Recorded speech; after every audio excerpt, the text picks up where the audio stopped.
Ear training games with Levin and Ben. Here's ear training game number 1. Player 1 plays a note and tells player 2 what that note is.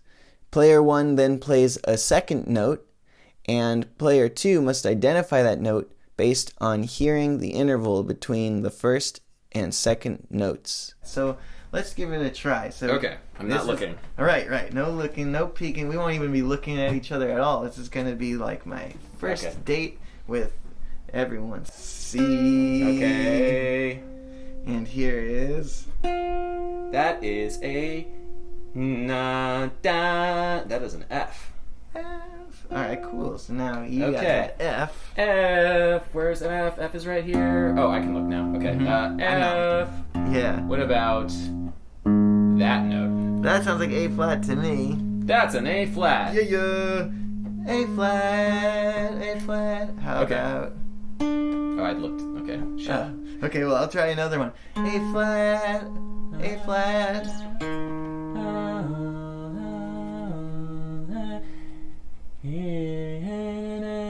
Oh, dressed in white. See, that's an E flat. You got it. Yeah. So one of the things that, a lot of people will say is like you need to have like interval songs. So that is kind of how I'll sometimes hear a perfect fourth like that. I'm really bad at descending intervals, so sometimes I'll have to really sort of change up how I'm thinking about it. So I have to use the interval songs sometimes, but so that's how I did that. So what goes in your head if you're having a hard time placing the interval? When you're parsing through it, are you singing scales ever? Yeah, that's a good question. And sometimes when we were just doing it right now, that we didn't have a good sense of tonality. We didn't have a good sense of like where one was, where like where do was, right? So in this case, I was thinking intervals, but most of the time I'm actually hearing a do or hearing a relationship of whatever I'm listening to some sort of tonic, and then relating it back to the tonic, which is another way of like thinking about intervals. Always hearing whatever you're doing in relationship, not to the note that came before, but to an imaginary tonic. And we can experiment with that a little bit later, but that's how I end up doing that. So cool. Here's ear training game number 2. Player 1 plays 3 notes. Player 1 tells player 2 what the first of the 3 notes was, and then player 2 has to figure out what the other 2 notes were. Finally, after player 2 has identified all 3 notes, player 1 changes one of the 3 notes, and player 2 has to identify what the changed note was and what it is now. Okay, here we go. All right. So here's Oh no, I can't see. Okay. 3 notes. All right. This is E flat. E flat, F, B flat. Nice. You gotta mess it up sometimes. Okay, but- I'll mess it up next. I promise. I'll change one of the notes. No, da, da. That's a D, an F, and a B natural. Still no, it's a B flat. B flat. Yeah, Yeah. it has to be okay. A B Yeah, flat. yeah. I was doing that intentionally. Oh, good job. that's Thank it. you. I You're know. so That's humble. a D natural. Okay, whatever. First blood has been Okay, drawn. I fucked it up because sure, whatever. Well, Okay, so that was good. Yeah. Let's okay. All right, Now I'm gonna do one. Okay. Okay. Okay, first note was a B flat. All right. B flat, D.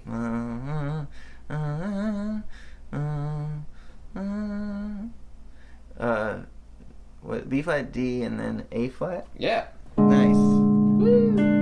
So in that case, I knew the third B flat to D fairly easily, but the next interval was tripping me up a bit. And so rather than think B flat, the first note up to that last note, instead of thinking of it that way, I was actually thinking from the D to the last note, and for me, that is a little bit easier than thinking about it from the B flat. But Interesting. Is it different for you? It can be different for me. I mean, in this instance, I always have an octave equivalence going on in my head. So if I'm thinking that A flat, I'm also thinking up to B flat right there. So that I hear that like flat 7, that A flat pretty easily in the relationship. So I almost have a functional relationship of everything that I'm hearing. But let's change up. All right, yeah, changing up. Okay, so that was okay. B flat D. So now I'm thinking, ba-da, here comes the bride. So B flat, D, and then up a fourth from D is G. Yeah, okay, that's interesting. I would always be hearing that last note as the sixth in the key. Like, I can't hear this last one except as a color of B flat 6. That's really, really fascinating. I'm intrigued as to how you did it. And you mentioned that you had worked on atonal ear training when you were at Berkeley, which is very much based on interval relationships, which is, again, much different than how I'm thinking about it. I'm thinking about it, everything in relationship to this B flat down below. Yeah. So cool, that was a fun one. If you want to work on intervals and ear training from the perspective of what I was doing, sort of going interval by interval instead of thinking of it as, everything was related to the first note.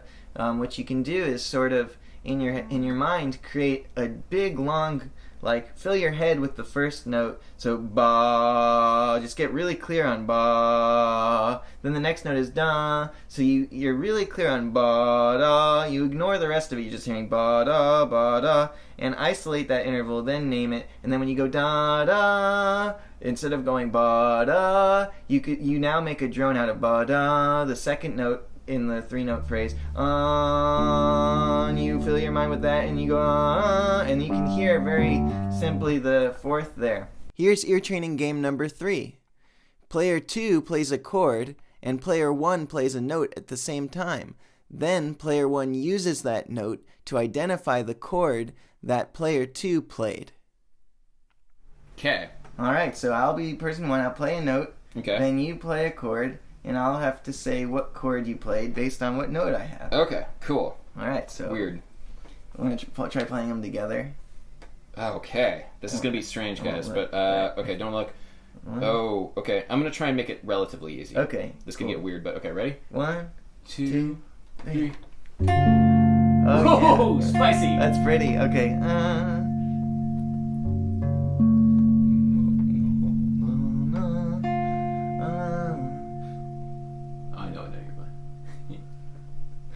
But that's Can not you play yours that's again? That's not the game. Yeah, well, that is good that you could figure it out. Can you play it again? Sorry, I'm having too much fun.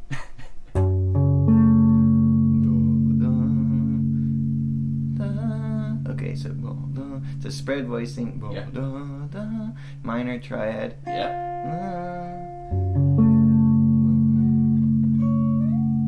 Yeah, you got it. So it's F sharp minor. Yeah, F sharp Alright, minor cool. spread voicing. Cool. So That was spicy. That nice F 1, natural. yeah, it's cool. 1, 5. 1, 9. Well, yeah. So when you hear a chord like that and you're trying to figure it out, one really helpful thing to do is to actually try to sing the notes you're hearing in the chord. And it's nice of you to arpeggiate it for me. That was super helpful because when you're hearing an arpeggio, by being able to sing it, you sort of internalize the chord more, and you have a much better chance, I think, of finding the relationship between one note and the 3 notes that I'm hearing. It's easier for me to find the relationship between one note and another note than it is for me to find it between one note and a chord. Yeah. Let me do it. All right, yeah. All right, we'll drop it. Okay, do a little drop. Okay, drop the bass. I'm not gonna kill you with this. Yeah, I was gonna do some death. Please moves, don't. but, Please don't. Okay, here we go. And that is. Okay, that's an F major 7 in first inversion. That's right. Yeah. Hell yeah! Nice job. It sounds really nice over that. So D. how is your brain working? Well, I heard this in relationship to D. So I created a chord out of this D, and I heard that minor second on top. Well, it's actually in the middle of it. So I heard that I can't actually. What would that voicing even look like? That would. Look like one of those spaghetti voices. It's a spaghetti voicing on bass, which is spaghetti. Which sounds nice on bass, but cool. Yeah, so I was creating a sound out of that. Yeah. Let's do that again. It's a fun. Okay, game. yeah. So, So whose turn is it? So, I'm note boy. You're I'll create a chord. All right. All right. Let's. Okay. Ready? Oh yeah. All right. Oh, okay.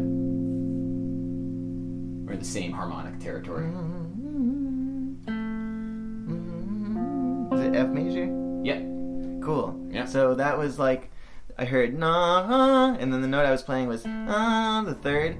So I was hearing 1, 5, 3. We were actually playing the exact same tone. Yeah, so this was kind of getting lost, so I used that as like a hint. What a fantastic day! Gonna go. Alright. So these are some fun games. You might want to give them a try with a friend.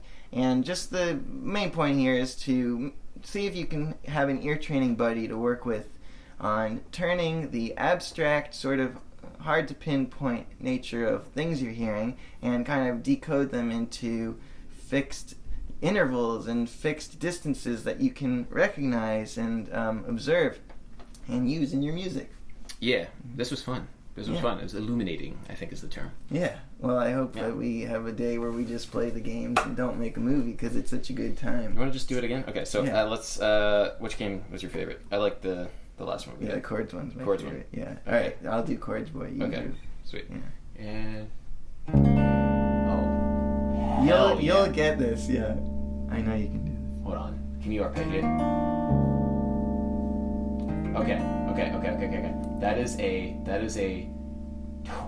It's some kind of E flat... Hold on, play it again. That's an E flat sus2.